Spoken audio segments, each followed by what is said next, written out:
Hi everybody, it's Meredith. In this video, I'm going to give you some good tips on how to get more comfortable talking on the radio in a small airplane. Got most of their training at non-towered airports, and when they get into the ATC environment, all of a sudden, brain freeze. And that can be a big culture shock. And the analogy I've often made, having grown up in the New York City metro area, it's like driving around our little town in the suburbs versus driving in Manhattan, right? You've got a couple stoplights versus you've got all kinds of crazy and interchanges and cab drivers and vehicles of all different sizes, nobody really paying attention to anybody else. Yeah, that can be kind of overwhelming to a new pilot for sure. But one of the benefits I always try and sell about Craig, and I truly believe this from the bottom of my heart, is that if you can make it here, you can make it anywhere, right? And it's really true. I mean, if you can hang in the pattern here at Craig, you're going to have no problem taking your little Cessna and going to Atlanta Hartsfield, or going to Charlotte, or going to, another busy towered field anywhere. And isn't that the whole point of learning to fly, is to go places, right? Now, yes, an argument can be said about different sort of genres of general aviation that, for example, like the ultralights that, Dana has flown. Okay, yeah, the purpose of an ultralight is not to go fly anywhere towered fields. That's totally not what they're designed for, right? But if you're learning to fly in a Cessna or, any sort of more conventional general aviation airplane that would be used for travel, that's kind of the point, is to have access to your country, right? And that's one of the most beautiful things about it that people don't realize, is that there's so many airports out there. There's 300 airline airports and over 5,000 general aviation airports in the country. And next time you go on an airline flight, you look out the window and it's amazing how many you'll find now that you know what you're looking for. They're everywhere, right? It just opens up so many opportunities for folks. And I try and emphasize that to people, that you're not really doing yourself any favors by, not using those services and not getting comfortable with kind of, spreading your roots a little bit and going other places. So, but what might be some other reasons why pilots might be afraid to talk on the radio? Maybe they're sort of socially shy to begin with, a little bit, right? I think human nature has people just have mic fright to begin with, because they're putting themselves out there and they're worried about sounding silly. Which join the club, guys. And there's lots of psychology involved in all of this, right? And we're not going to go into that. But what I wanted to sort of challenge folks to think about, challenge folks that may be a little anxious about talking on the radio, is this: if you're brave enough to put your butt in a little airplane and launch it into the sky, think about the relative anxiety of that compared to just talking to someone, right? It's really not that hard. We talk to strangers all the time at drive-through windows. How many people have gone to a drive-through fast food place and spoken into the little thing at some random person that you can't see to place your order? Are you worried about getting the order wrong? You're worried about them getting the order wrong, right? But you'll say whatever the heck you want, right? Now I realize it's kind of a different, context, of course, but I'm making light of it for a reason, because I want people to kind of just get over yourselves, right? Don't worry about making a mistake. And this kind of the same thing is true with flying, right? If you're so worried constantly about making a mistake, it's going to prevent you from learning. Making mistakes is part of learning. And if you're not willing to kind of humble yourself and make those mistakes, you're really kind of impeding your own progress in a lot of things, in flying, in life, in a relationship, right? You have to be willing to make a mistake and kind of let go to get yourself moving forward. And I think the same thing can be true of, of this endeavor of, talking on the radio. You have to just get that first call out. And that's why I always encourage folks to kind of break the ice talking to ground, right? Because what if you screw it up? What's the worst that's going to happen? You sit there for an extra 2 minutes while, while these guys kind of figure out what the heck it is that you want and take care of the Learjet on the other side of the airport. Okay, no big deal. So you sit there for an extra minute. But they're not gonna get mad at you. They're not gonna tell you to, you can't go flying. They're just gonna be like, okay, let's figure out what's going on. Let's figure out, how we can make this happen, right? The other thing that I think is somewhat intimidating is usually they're busy, so they talk quite fast. So it's kind of hard for a beginner to catch it in time, and I think that adds to their reserve or their nervousness. And my answer to that is then take the time, make the time to sit and listen. Yeah, oh yeah. Again, yeah. just like in any other aspect of your life, in a business relationship, in a personal relationship, listening is way more important than talking. Guaranteed, right? So we have the luxury here of being able to sit out at the pavilion and listen, like literally all day long. You can bring your Starbucks or your sandwich or whatever and just park yourself out there and sit there and listen. With technology, you can take that to the next level. You could take your iPad or your phone with your ForeFlight and turn on the traffic and be like, okay, 739 Zulu Whiskey, where the heck are they? They're over there on the downwind. Let's see if I can listen what's happening to that person with the radio communications back and forth, right? You can kind of stalk your friends on ForeFlight and listen to what they're saying. I mean, it sounds crazy, but if you're willing to invest an hour of your time to do that, I promise you it will pay dividends. So I'm here at the pavilion by the control tower, and I want to show you how you can use this as a way to practice your ATC communications. So right now it looks like there's 1, 2, 3, 4, maybe 5 people lined up to take off. Okay. And over here at the pavilion,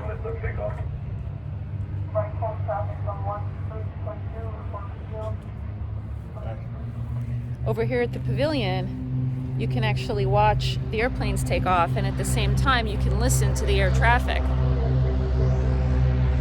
So it's kind of nice on a beautiful spring morning like we have here. It's kind of nice to sit outside at the pavilion. Got some families hang out with kids, checking out the airplanes, and you can just sit here with your coffee and listen to air traffic and watch air traffic and get a little more comfortable with what you would say if you were in one of those airplanes. There's so many things you can do for free to help yourself with a lot of things in flying, and radio comms is one of them, especially now that we've got live ATC on the internet. We've got Dana, like 3 or 4 handheld radios here in the office. Probably 6. More than that we've frequently offered to folks. Be like, hey, you can borrow it for an hour and just go sit out there. Just go sit there and listen. The train here, you have the luxury of, you're almost, for lack of a better word, forced to learn it before you can solo. So it's kind of forced down your throat, but it's one of the best ways to learn it. I did all of my flight training in the Washington, D.C. metro area where I lived when I was learning how to fly. This was all, not all of it. The first 3 weeks were before 9/11, and then everything after that was after 9/11 when they, chucked a whole bunch of security restrictions and new communications procedures. If it makes you feel any better operating at Craig, I was at a non-towered airport. I would have to call on my flip phone to Potomac Approach to get a squawk code every time I wanted to do pattern work. And it would be like airplanes lined up on the taxiway, all trying to call to get a squawk code, like people trying to get, Springsteen tickets from Ticketmaster before the internet. That's kind of what it felt like. Does everybody know what the FAR aim is? Some of the new pilots might not know. So it's the Federal Aviation Regulations and the Aeronautical Information Manual. Embedded within that book is something, in that series is called the Pilot Controller Glossary.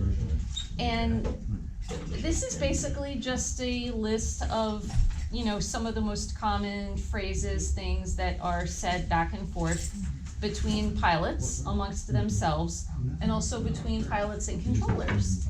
And becoming familiar with some of these things can again really help you with the anticipation of what people are gonna say. The language of aviation is mostly plain English, right? There's a couple sort of oddball words that you would never use in normal conversation, but if you just take a moment and kind of think about what's being said, oftentimes it can just make sense if you just think about it logically. A beam. So an aircraft is, quote, a beam, a fixed point or object when that fixed point or object is approximately 90 degrees to the right or left of the aircraft track. A beam indicates a general position rather than a precise point. Closed traffic. So this is something you would need to learn, right? But if we know what the traffic pattern is, right? It's the sort of the circuit that we fly around the airport when we're practicing takeoffs and landings. Closed traffic means it's a closed loop. So I'm staying in the traffic pattern as opposed to just taking off and leaving. So a couple more thoughts on non-towered airport operations. People say stuff on the radio just because they feel like they have to say something. You know, they may be on the 45 to the downwind, but really they're coming in at a 90-degree angle. Or maybe they're coming in straight on the downwind, which is not what they should be doing, and they probably know that, or they don't realize it, but they say they're, quote, on the 45 anyway. So if you are approaching the airport and you're looking for somebody who's literally on that 45-degree angle projected from the downwind, they might not be there. So you really have to look all around and keep your eyes, you know, your head really on a swivel, as they say, to look out for other traffic. Sometimes people will say, oh, I'm north of the field, when really they're south of the field. Especially new student pilots sometimes may get a little excited or a little confused and say the wrong thing. So if you're not sure about what someone is saying on the radio, if you're not sure about their position, just make a call and ask them, hey, airplane that just called in to Fernandina Beach reporting north, how far out are you? Or you may ask them, hey, is that you over the interstate? Is that you over the water tower? Is that you over the power plant? Just get on the radio and work it out with the other folks. Talk to them. Just confirm their position. You can give the best information you can about your position. So, you know, the best thing that you can do, honestly, when talking on the radio is just to be accurate. Don't say stuff just to say something. Be intentional with what you say. If an air traffic controller ever tells you to ident, what they want you to do is push this button on your transponder that says ident, and that's going to make your blip on the radar screen light up to make it much easier for them to pick you out of the crowd. When you start hearing other experienced pilots making mistakes, 9 times out of 10, when I get in a Cessna or a small airplane with an airline pilot and they key the mic, I hear JetBlue or United or whatever their call sign is at work, 152, and they're like, no, and then they immediately catch themselves and say Cessna, and we all laugh about it, and we all get a chuckle, and it's funny, right? But you're like, oh, this guy's got, you know, 3,000 hours, and he flies an Airbus. How did he make that mistake? Well, because he's a human being, just like you, right? If you can figure out how to not make mistakes on the radio, please let me know. Yeah, let me know. I've been searching for that for 35 years. Something else to consider with radio communications is the headset that you're using. Can really make a difference. So the classic passive headset, for example, like this David Clark, which they're super rugged. I had one as my first headset as a student pilot. They work great customer service by the company. However, noise canceling or ANR technology really can improve the clarity of the incoming communications, what you're hearing other people say. Cuts out some of the background noise, can just really make it easier to understand what other folks are saying. So when I started instructing, I invested in a Bose. At the time it was the A10, now they're on the A30, I think, and this is an A20 that I have right now. Again, super great product, but you're gonna pay for it. You know, you can get a passive David Clark or other brand headset, you know, on eBay used for as little as probably $100 or $150. Again, functional, will work great, but not the best quality of audio. Versus this Bose, you know, they retail now for I think about $1,100. You can probably find a used one on online for, you know, probably half or 3/4 that amount.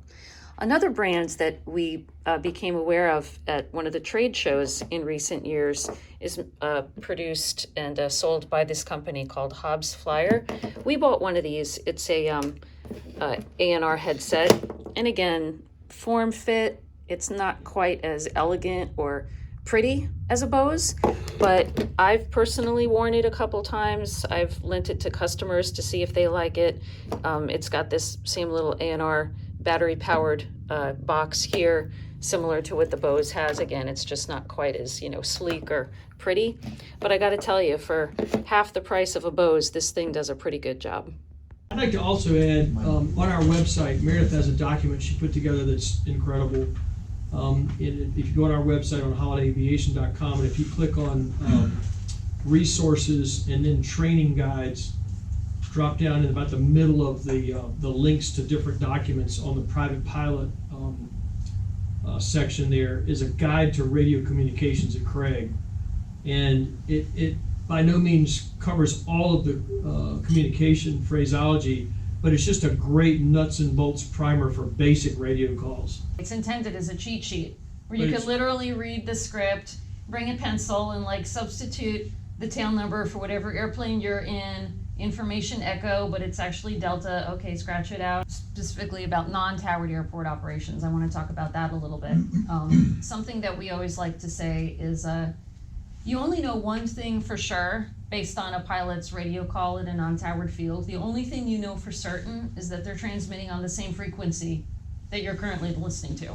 Other than that, they could be completely spitting out garbage, not intentionally, but just erroneously. The best advice I can give you is to just be really intentional with your radio communications. Be a good listener, and when you say something, the best thing you can do is be accurate. If you are 3 miles south of the airport, say that. Don't say that you're 5 miles. Say you're 3 miles if the GPS says you're 3 miles. If the landmark that you know for a fact is 3 miles through the airport, yes, say I'm 3 miles. Because let's face it, a lot of people out there have GPS, so if you say you're 3 miles from the airport and you're not, and that other person is looking at their GPS and they say, I'm 3 miles from the airport, now they're going to get freaked out thinking you're right on top of them and they're getting ready for a midair collision when in fact you're 2 miles behind them. You know what I mean? So just make sure that you're thinking through what you're going to say, be a good listener, be intentional, use the radio to your advantage, and by all means make sure that you're looking out the window for other traffic. That's the most important thing that you can do.